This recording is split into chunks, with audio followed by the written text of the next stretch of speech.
Bom dia, gente! Tudo bem com vocês?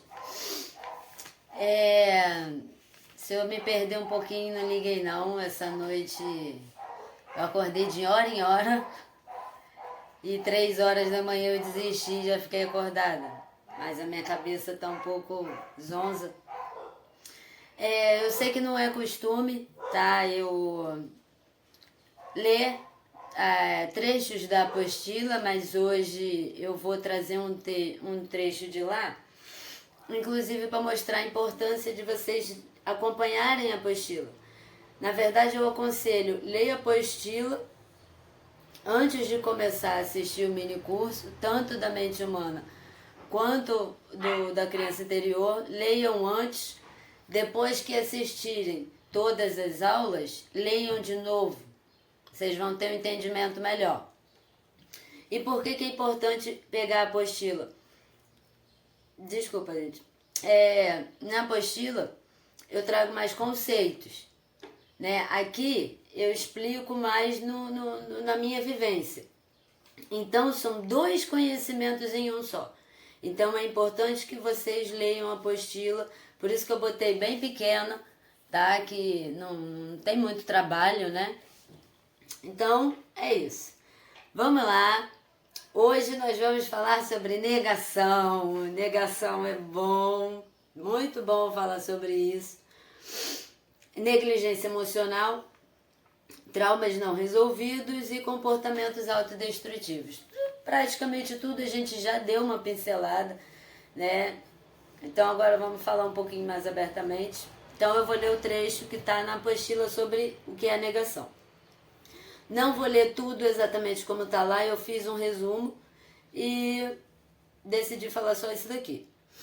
Negação é um mecanismo de defesa psicológica, na qual as pessoas recusam ou rejeitam conscientemente a existência de fatos, informações ou realidades que são dolorosas, perturbadoras ou ameaçadoras. As consequências da negação podem ser significativas. Ela pode impedir a pessoa de enfrentar e lidar com desafios, problemas ou traumas, levando a um distanciamento da realidade, gerando a perpetuação de padrões de comportamentos prejudiciais. Isso pode interferir no processo de cura emocional, tornar mais difícil de lidar com emoções reprimidas, prejudicar relacionamentos e impactar negativamente a saúde mental e física. Superar a negação envolve reconhecer e aceitar a realidade como ela é, buscar apoio emocional, trabalhar para processar os sentimentos e eventos que estão sendo negados, né? Quem nunca a pessoa chegou, você é um egoísta. Eu não sou egoísta. Eu não sou orgulhoso.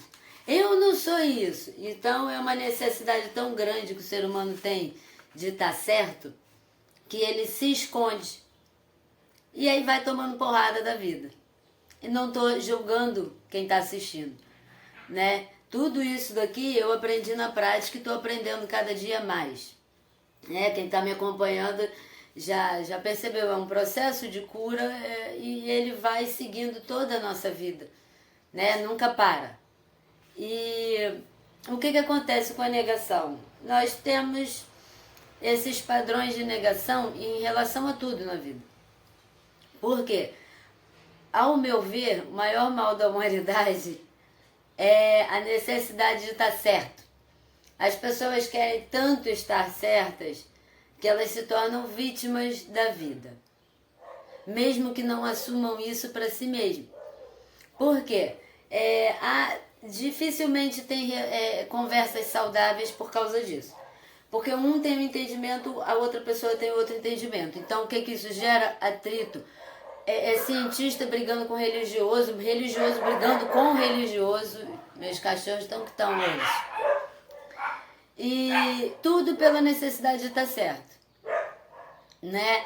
As pessoas raramente param para tentar analisar as coisas. E isso vem de nós mesmos primeiro. Então, por exemplo, eu assisti uma palestra do Paulo Vieira uma vez e que ele fez uma pergunta tipo, quem é orgulhoso aqui? Ninguém levantou a mão. Todos nós somos orgulhosos. Todos. Todos nós somos teimosos, todos nós somos egoístas, todos nós temos essa necessidade de estar certo. Ou seja, em alguns casos são mais extremos, por exemplo, é o que gera o narcisista. O narcisista, mais pra frente na vida, ele tem a tendência muito mais forte de desenvolver demência, porque ele vive numa redoma onde ele é um santo, ele é maravilhoso. Né? Ele não comete erros e se ele errou, é porque a outra pessoa mereceu. Se ele foi cruel, é porque a outra pessoa mereceu. Então, ele cria uma redoma na cabeça dele, né, em volta dele, que nada atinge ele. E tudo isso vem da negação. Geralmente são pessoas que foram muito atacadas ou pessoas que foram aduladas demais. Né? Não tem uma regra fixa, igual, por exemplo, todo mundo fala que os borderlines todos foram vítimas de abuso sexual. Não, nem todos. Tem muitas pessoas que sofreram abuso sexual e não desenvolveram a síndrome de borderline. Então, isso a mente não é fixa.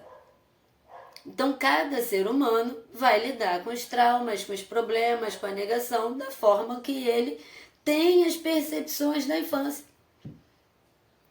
Então, é por isso que é muito difícil estudar a mente humana, é muito difícil estudar as emoções, porque as pessoas buscam uma forma milagrosa e não vai existir nunca. Porque cada ser humano é único. Né? Então, a negação vem muito disso, de não aceitar que está errado, não aceitar que erra, não aceitar isso, não aceitar aquilo. Né? E aí acaba criando uma ilusão. Eu falo muito sobre isso. Todo ser humano tem resquícios da infância que deveria tratar hoje em dia. Mas aí o que acontece? No geral, esse adulto hoje, né, que é a criança ferida lá de trás, ele criou na mente dele uma redoma de proteção para que ele pare de sofrer. Então, eu não penso naquilo. Se eu não penso naquilo, aquilo não existe, aquilo deixa de existir. E fica escondido durante tanto tempo que nem a gente lembra. Então, de onde que vem a necessidade de estar certo? Porque na infância você sempre teve errado. Na adolescência você sempre teve errado. Porque o que você fala não é tão válido, porque o que o adulto fala é válido. Ele que sabe de tudo. Então o ser humano cresce com essa necessidade de que ele, quando vira adulto, ele também tem razão. E aí fica todo mundo batendo cabeça. Então são coisas instaladas dentro de nós. Né? E a negação, desculpa, atrapalha muito a autocura, porque a autocura parte da aceitação. Né? Você reflete, você puxa e quando você aceita que certas coisas aconteceram e você tem uma percepção errada da vida por causa disso, você começa a entrar, né, na autocura. Mas sempre vem os gatilhos da negação, que a gente tem que superar. Né? Eu até já citei aqui quantas pessoas são torturadas emocionalmente em famílias tóxicas, mas defende a família a todo custo. Por quê? Porque ele foi ensinado a ver a luta daquela pessoa, reconhecer a luta daquela pessoa, idolatrar aquela pessoa. Né? Tem tantos filhos que tem até meme disso, gente, que sogra destrói mais relacionamento do que amante. Por quê? Porque tem pessoas que na carência emocional ou por querer cuidar demais, acaba se casando com o filho e cria uma relação que é totalmente tóxica. Né? E aí aquele filho ele é criado desde pequenininho a reconhecer todo o esforço que a mãe ou o pai fez e ele se anula. Então ele chega na fase adulta, ele não sabe quem ele é. Ele não consegue reconhecer as próprias lutas, porque ele foi treinado para passar a vida reconhecendo a luta daquela pessoa que sustentou, que criou, que fez, aconteceu com ele. Isso vem de uma carência da parte dos cuidadores da nossa infância, né? Que as pessoas precisam ser validadas o tempo inteiro. E isso vai destruindo quem o ser humano realmente é, porque muitas crianças não tiveram uma oportunidade de perseguir os próprios sonhos, né? Então, em tantos casos, deixa eu tentar explicar melhor. Jesus mesmo veio dizer, né? Ele disse: eu não vim para trazer a paz, eu vim para trazer a discórdia entre mãe e filho, e fulano e ciclano. Por quê? Eu estou tentando buscar palavras para explicar de uma forma bem simples. O amor, não o amor incondicional, o amor parental, por exemplo, são nossos pais, nossos filhos e os nossos cônjuges. É o amor parental. Às vezes um tio, um primo, né? É o ciclo mais próximo. Muitas vezes, esse amor parental bloqueia a evolução do ser humano. Por quê? Vamos dar um exemplo que na visão de Deus, eu deveria ser cantora. Vou usar o exemplo de artista. Eu deveria ser cantora. Eu deveria desbloquear isso dentro de mim desde a infância. Infelizmente, gente, é um exemplo, tá? E aí, infelizmente, na minha infância eu não tive ninguém que me apoiou, ninguém que me ajudou a desbravar essas emoções, e eu cresço um adulto totalmente frustrado que não sei quem eu sou, o que eu quero, nem nada. E aí o que acontece? Muita gente morre sem realizar os propósitos de vida. Por quê? Alienação parental. Por quê? Aí vem a mamãe. Não faz isso, meu filho, porque vai acontecer isso e isso, porque isso se não der certo. E não, se eu fosse você, eu fazia de outro jeito. E vai instalando várias barreiras na frente do propósito daquela criatura humana. Quando, na verdade, cada um deveria caminhar com os próprios pés. As pessoas deveriam saber refletir o que querem da própria vida sem opinião de ninguém. Porque lá na frente, meu amor, quem paga a conta é você, não é quem te deu o conselho. E tanta gente desencarna, chega no mundo espiritual e fala: que merda que eu fiz. Perdi toda a minha vida ouvindo pessoas. Entende? Então, muitas vezes, para a gente seguir o nosso propósito, um caminho de cura, a gente tem que se retirar. Não pelas pessoas, mas por nós mesmos, para que a gente tenha um tempo de descobrir quem nós somos. O que é que realmente faria a gente feliz. Sabe? Trazer essas coisas que estão guardadas há tanto tempo lá. Tudo isso parte de não cair na negação. Quanto mais você aceita, mais vai desabrochar. Então, da negligência, né? Eu falei do amor parental, parte muito a negligência emocional, não por maldade dos pais, gente, mas às vezes porque não tem tempo ou porque não teve conhecimento para ajudar aquela criança a lidar com emoções. E aí gera um bando de adulto que não sabe lidar com as emoções, são frustrados, são estressados, sabe, não tem tempo de viver, porque vive naquela correria e a pessoa não vive. Nunca parou para refletir o que me faria feliz. Será que eu preciso mesmo de tanto conforto, tanta estabilidade assim para ser feliz? A maioria dos seres humanos nunca parou para pensar nisso. Por que eu preciso de tanto dinheiro para ser feliz? Então, essa negligência que parte da nossa infância, ela não prepara a gente para a vida adulta. É o que todo mundo diz, né? A vida não vem com manual de instruções. Vem sim. A sociedade, o sistema, os corruptos, sabe, as trevas. Tem uma boa parte da humanidade que não tem o interesse de dar esse manual de instruções. Porque para eles é mais cômodo, para eles é mais rentável que a população, que a humanidade continue leiga. Né? Então, Quando a gente começa a abraçar a nossa criança interior, a gente começa a transformar essa negligência que houve na nossa infância com presença. Ah, ninguém cuidou de mim, mano, eu mesmo cuido. E aí você começa a ser mais autossuficiente, sua autoestima começa a melhorar. Quantas pessoas se sentem feias porque ouviu mamãe, titio, priminho a vida inteira falando que era feio? E aí se olha no espelho e se acha feio. E aos meus olhos é uma pessoa linda. Mas tá vendo como a pessoa não consegue se ver bonita? Porque ela ouviu a infância inteira os defeitos e isso e aquilo. E aí na cabeça dos pais, gente, eu não tô falando, isso acontece muito. Não tô falando que o pai fica falando que o filho é feio de propósito. Na cabeça desse pai, dessa mãe, voltei, gente, o celular desligou sozinho. O que eu tava falando, na cabeça desse pai e dessa mãe, tá protegendo o filho dos bullying que vai acontecer lá na frente.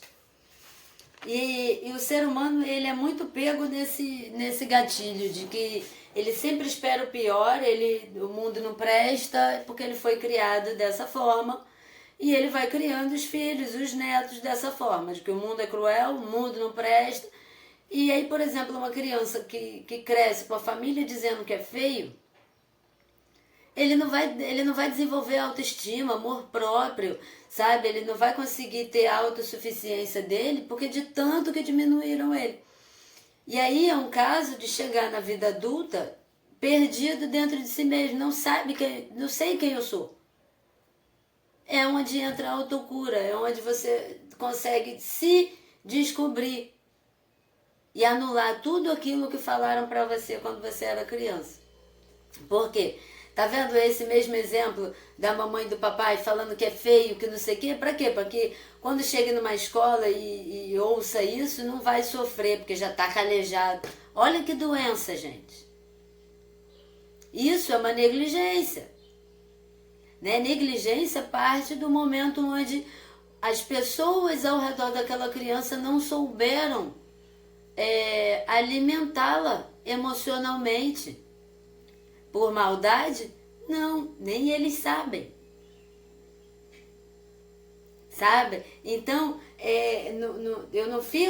eu tento explicar que todos nós somos vítimas do mundo, não estou falando só dos filhos. Como eu já disse diversas vezes, os pais sofreram 3 vezes pior, os avós mais ainda, e assim foi. Só que cabe a gente que está nessa nova era querer mudar esses padrões, não só para nós, mas para que a gente crie filhos melhores, para que futuramente o planeta esteja melhor, né? Mais curado emocionalmente. Daí vem o próximo, né? Que são traumas não resolvidos. O próprio nome diz, traumas não resolvidos, eles estão escondidos, reverberando nas percepções, nos processos mentais, nas ações automáticas. Quantas pessoas falam coisas horrorosas quando estão abalados emocionalmente e depois vê a merda que fez e fala, o que eu faço agora? Porque não dá para voltar atrás nas palavras. E tudo isso são o quê? São reações automáticas do subconsciente. Uma pessoa que foi muito machucada, a tendência é que ela queira machucar o outro para sair por cima. Porque ela foi ensinada a isso. Entendeu? Só um minuto, gente. Minha avó estava me chamando. Então, o próprio nome diz, gente, traumas não resolvidos. Então você nem deve ter noção que eles estão ali. Então, para transformar eles, ressignificar e trazer ele para trauma resolvido, você tem que entrar lá e ver onde está o problema. Aconteceu alguma coisa, eu fiquei com o emocional abalado. O que é que de fato eu estou sentindo? Tenta nomear. Eu estou com raiva. Por que é que você está com raiva? O que é que a outra pessoa fez ao ponto de te deixar com raiva? Então quer dizer que a outra pessoa tem o controle do seu emocional, todo mundo à sua volta tem o poder de te descontrolar? Então você vive sendo controlado por todo mundo à sua volta, porque você não tem o controle emocional. Então qualquer pessoa que sabe onde te pegar, ela vai vir e vai pegar, vai te manipular, vai fazer coisas horríveis. Então essa é a importância de a gente tratar esses traumas e ir se tratando para que a gente vire senhor da própria vida, gente. Né? E daí, da negação, da negligência emocional, dos traumas não resolvidos, vêm os comportamentos autodestrutivos. Por exemplo, uma pessoa que ela foi traída, ela entra num outro relacionamento, ela tem diversas barreiras. Porque ela teve a confiança ferida, o ego ferido, diversas emoções e sentimentos feridos, traídos. Então ela acaba levando, não estou falando que são todos os casos, como eu já disse, cada ser humano lida de um jeito. Mas, por exemplo, eu sou fodão, agora ninguém mais pisa em mim. E aí essa pessoa sai pisando em pessoas que nunca machucaram ela. Por quê? É a própria dor, o trauma não resolvido, agindo por conta própria. E aí os comportamentos autodestrutivos são diversos. Mentira, pornografia, traição, omissão, deslealdade, gente, acessos de fúria, a pessoa se corta, em casos extremos a pessoa se mata. São diversos, cada pessoa tem a sua forma de lidar. Né? E a gente vai se auto-sabotando, porque é isso que é, comportamentos autodestrutivos, eu estou destruindo a minha própria vida, com relacionamentos tóxicos, com padrões comportamentais que eu sei que são errados, mas eu não aceito, eu vivo na negação. Então se eu não aceito, como é que eu vou mudar aquele padrão? E daí caem vícios ou relações extremamente, vazias, fúteis. Então, são diversos, gente. Tem gente que nunca mais quer amar, então foca no dinheiro e aí chega lá na frente e vê que, cara, a vida não era isso que eu queria pra mim, mas e aí, a vida já passou. Quanta gente fica preso só nos pensamentos, eu vou fazer isso, eu vou fazer aquilo, eu vou acontecer, mas nunca faz. E o tempo tá passando. Ou seja, a pessoa fica presa numa autossabotagem, na ansiedade do futuro, enquanto o presente ele não está dando valor, porque ele nem consegue reconhecer. Então a gente tem que aprender a ter um equilíbrio, tá? Por hoje é só, gente. Até amanhã. Fiquem com Deus. Pesquisem, tá? Leiam a apostila. Dá uma olhadinha lá na aula de autocura, né? Eu sempre aconselho que é bom assistir desde o primeiro vídeo, todos os vídeos em ordem, porque tem conhecimentos embutidos em todos eles, que vai destravando de pouquinho em pouquinho. Então assistam de peito aberto, gente. De verdade, vão anotando, vão tentando responder. Na pesquisa, na apostila da autocura tem questionários. Entende? Então eu estou passando de pouquinho em pouquinho para que vocês queiram correr atrás. Porque só depende de vocês. Tá? Então, um beijo para vocês. O e-mail de atendimento, quem precisar, tá aí embaixo. Quem quiser contribuir com o canal, o Pix tá aí também, gente. Vai ser muito bom para comprar livros novos. Em breve tá chegando minha Bíblia, que eu tô numa ansiedade que só Jesus na minha vida. Todo dia eu entro no Shopee 3 vezes por dia para olhar. E assim que ela chegar, nós já vamos começar os ensinamentos também, para que a gente consiga ver a Bíblia com outros olhos. Tá? Então, um beijo para todos vocês, fiquem com Deus e até a próxima.